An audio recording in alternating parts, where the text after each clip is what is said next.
you called Paul and said, Paul, would you come over and listen to my album?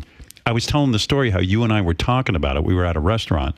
And as you were telling me the story, by coincidence, sheer coincidence, Paul McCartney walked in right behind you. And I go, John, look over your shoulder. That's Paul McCartney.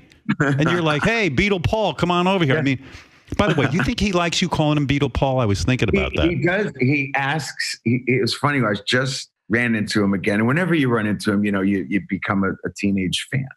Right. And I was with him and we went to see the Eagles play. And I said, Beatle Paul. He says, why do you call me Beatle Paul?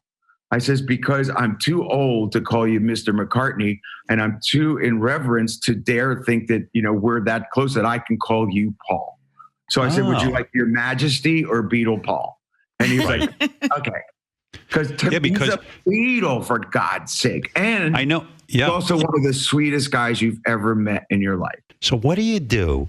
Paul comes over. Do you just stare at him while he's listening to your music? So Paul shows up by himself and we sit on the couch and I play him a bunch of songs from the forthcoming record. And because I'm so proud of it, I had no issue playing it for him. And I had just written a song because there had been a couple of shootings in El Paso and Dayton, Ohio over a weekend that I had written a song that I hadn't yet recorded.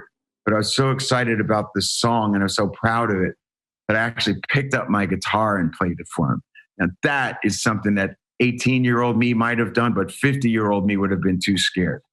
And I did, and I sat with him and played it. And now he's a lefty, so he's flipping my guitar over and talking through the song with me after I played it.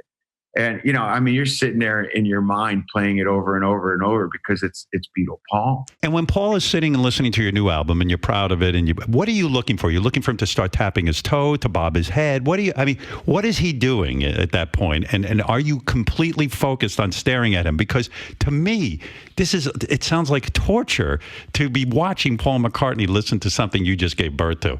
I think what are you looking for? You stare at the speaker cones, because you want to look at them, but you don't. Right.